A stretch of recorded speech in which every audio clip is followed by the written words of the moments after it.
Hey everyone, I'm Cheryl Butler, and you're listening to the Mighty Mommy's Quick and Dirty Tips podcast, which will help make your life as a parent a little bit easier and a lot more fun. Welcome. Today's episode is number 510, 5 ways to practice acceptance with your child, because one of the best gifts we can give our kids is to love them unconditionally and accept them for who they are, even when it's not exactly what we had hoped for. When was the last time you felt completely amazing in your own skin? You know, that feeling where you're just on top of the world because of something you did that made a difference for yourself, or even better, others that you interact with. I felt like that recently due to a work-related event that I was in charge of planning. The celebration took place in another state, so organizing an event remotely can be challenging.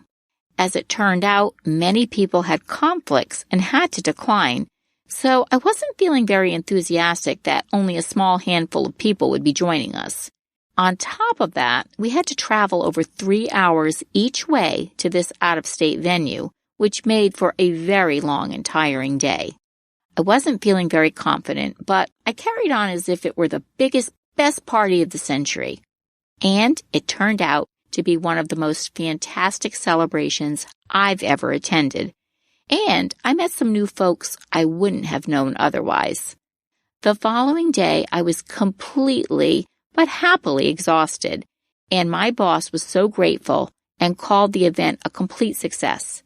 It was a wonderful feeling, and days later, I'm still enjoying the afterglow. Feeling that terrific got me thinking about how good our kids must feel when they experience a moment of pure joy and acceptance.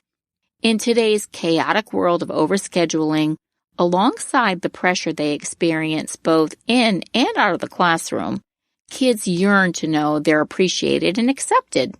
It's easy to go about our busy lives and focus on getting things done rather than concentrating on the way our family is feeling while we're running around completing our to-do lists.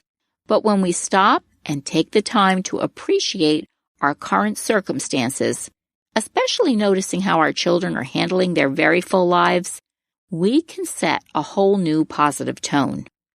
Mighty Mommy shares 5 ways you can tune into your child and practice total acceptance no matter how busy life gets. Here are 5 ways to practice appreciation and acceptance with your child. 1. Take the time to enjoy your child. 2. Practice self-care. 3. Acknowledge where they're coming from. 4. Let go of expectations. And 5. Look for the positive. Let's explore each more closely. 1. Take time to enjoy your child. As I've stated many times before, one thing that all kids have in common is the need to please their parents and caregivers. By doing so, they believe they'll receive attention and affection. For the many years I've struggled with infertility, I promised myself that I'd shower my kids with unconditional love and would relish all the amazingly cute and even annoying kid moments that would be bestowed on me if I should be so lucky to finally become a mom. Well, I certainly got my chance to do that 8 times over. But what I soon realized was that parenting was not just sitting and playing board games and building blocks on the floor on a rainy day at home. I forgot all about the meal preparation, mounds of laundry, whining kids, tantrums, and everything in between that also came with those sweet babies. When we get caught up with our busy lives, it seems near impossible to actually enjoy those everyday moments that eventually become distant memories. I can still remember the very first time my oldest daughter came home on the bus from her first day of kindergarten. I was chomping at the bit, thinking about how she was doing at a full day of school without any of the comforts of home. I knew deep down she'd be just fine, but when she stepped off that bus, I lit up like a Christmas tree. I was so excited to see her and hear about her day. It was priceless for both of us. While we're not going to get that excited every day our kids come home from school, we can still enjoy the moments we have to learn about what went on in their world that day. Taking an interest in what their favorite subject is this year, learning who the new kids in their class are, having them remind us what their preferred after-school snack is, and talk about the goals they'd like to meet in the upcoming year are ways we can connect and delight in their world. I even try to do this with my college kids who live away from home. Sending regular texts, cards, and emails to stay abreast of their new grown-up lives is really important. When we take the time to enjoy our kids at their present ages and remind them that we're genuinely interested in their lives, we show them acceptance as we let them share what's important to them. By doing this on a regular basis, we're better equipped to be accepting of more contentious situations, like their decision not to share in the family's religious values once they become teens, or choosing a major in college that makes no sense at all. Think archaeology. Been there, done that. Tip number 2, practice self-care. If you're wondering how nurturing yourself has anything to do with practicing acceptance with your child, in a nutshell, everything. In order to be accepting of someone else, first, you need to be able to love and accept yourself, including your own shortcomings, flaws, and weaknesses. When we work on our own stuff, we're better able to embrace our loved ones' deficits and can help arm them with their own tools to love themselves. If you're not already making time to care for your own needs, now is the perfect time to start. Begin carving out regular blocks of time to sit quietly with your own thoughts and get away from the hectic schedule that normally surrounds you. Do you have a hobby that you've been neglecting? What type of physical activity motivates you? Is reading your passion? Maybe there's an exercise group you've been wanting to join, but figured you just can't spare the time. Wrong. You can and you must find time in your busy schedule to take care of your own needs. Even if it's only a couple of hours a week to start, at least you're beginning to build an important new habit of putting yourself first once in a while. Once that happens, you'll find out how much you depend on having these blocks of time for just recharging your batteries, and hopefully you'll get possessive of them so you can add more of them into the mix on a regular basis. When you're meeting your own personal needs, you'll have the patience and tolerance needed to accept your children for who they are, even when they aren't performing exactly as you'd like. Tip number 3, acknowledge where they're coming from.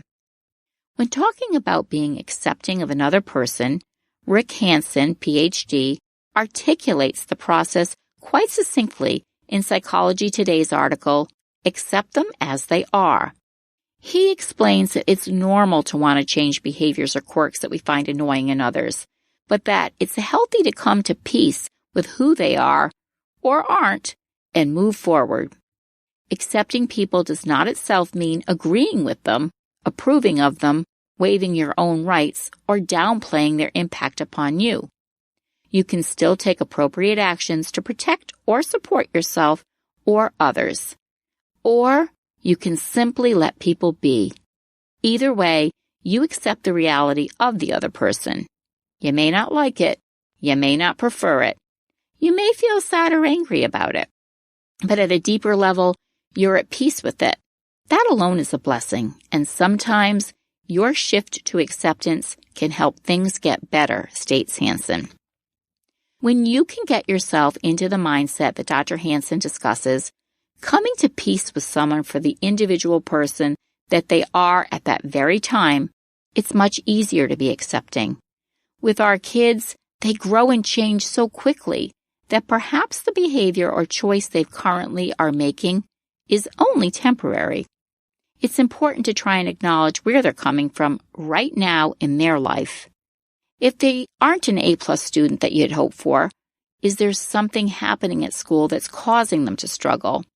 Rather than assuming that they're being lazy and not getting their work done, do some investigating and see if they're having a difficult time understanding the subject. Or maybe there's a personality clash with the teacher, or a bullying situation going on that you don't know about. It's often easier to empathize and be more accepting when you get to the root of the situation.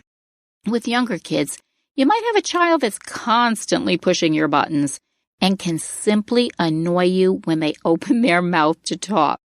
How do you show love and acceptance in this situation without wanting to wring their cute little neck all the time?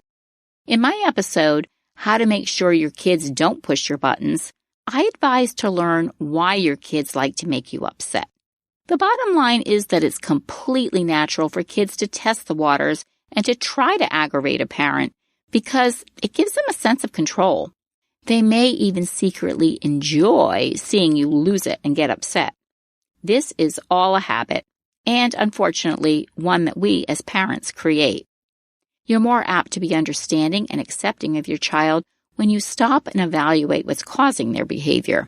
When you change how you react, or don't react, to their ploys, you'll nip this behavior in the bud and can start accepting their sweeter side. Tip number 4. Let go of expectations. One of the most difficult reasons parents struggle to accept their children could be because of the preconceived expectations that you had for your child before they were even born.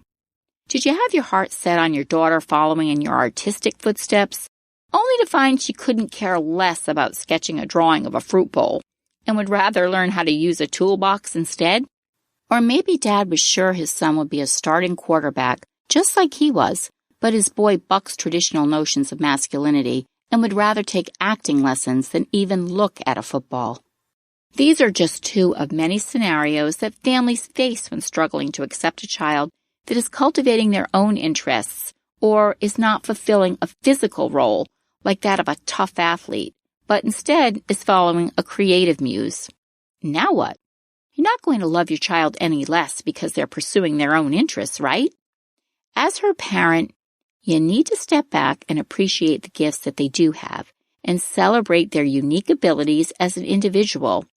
That's unconditional love, and it's one of the best gifts you can ever give your children. I've shared the story of 3 of my children having significant delays in language. In fact, one of my daughters didn't speak until she was almost 5. When we were struggling with these learning disabilities, I was introduced to a wonderful poem, Welcome to Holland, written by Emily Pearl Kingsley. This poignant reflection is the heartfelt perspective of a parent raising a child with a disability. I can't tell you how helpful and comforting this poem was to me some 20 years ago. It helped me realize that although my speech-delayed children wouldn't be learning the same as their peer group, or even their own brothers and sisters, they were going to achieve their goals in their own special way, and that was just fine. I didn't start talking until I was almost 5 years old, so because of this, I couldn't process information like other kids my age. Even following simple instructions was a challenge. But thanks to my teachers who spent extra time helping me find ways to learn that worked for me, and because of the great support from my parents, I eventually overcame my delays and was able to go to college where I'm finishing my degree in graphic design. I hope anyone listening to this podcast will keep in mind that even though some kids learn differently than their peers or siblings, when they have the right people cheering them on, anything is possible. When you let go of the expectations you thought would define your child, you open up the door for appreciating the wonderful person that they already are and will be able to delight in their potential that awaits them. And number 5, look for the positive. No matter how difficult the situation you're facing with your child may seem, don't forget to look for that silver lining and focus on the positive rather than on what your child isn't doing to please you. One of my favorite parenting books is Positive Parenting, an essential guide by Rebecca Eanes. This book is full of great tips that will leave you feeling empowered as a parent, not drained. Regardless of whether the outcome you're currently dealing with is temporary, he's dyed his hair blue right before the family reunion, or more permanent, she's not going to go to college and instead wants to work at a tattoo parlor with her new boyfriend. Be thankful for having this child in your life and let them know you're grateful to be their parent. Try this. Honey, blue is definitely your color. Brings out the sparkle in your eyes. Or, having a full-time job is important if you're not going to pursue college at this time. Maybe you'll decide to go back to school part-time once you get a schedule established. When your kids know they can count on you to support them and not judge them, they'll be more likely to come to you in good times and in bad. How do you practice acceptance with your family? Share your thoughts in the comments section at quickanddirtytips.com/mighty-mommy, or please post your ideas on the Mighty Mommy Facebook page. A special thanks to my daughter Casey for joining the show today.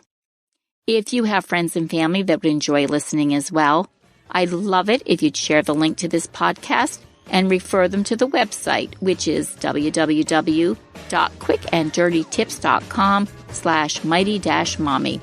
Here, you'll find hundreds of archived episodes covering a wide variety of parenting and family-related topics. Wishing you and your family a week of love and acceptance. As always, thanks for listening, and until next time, happy parenting.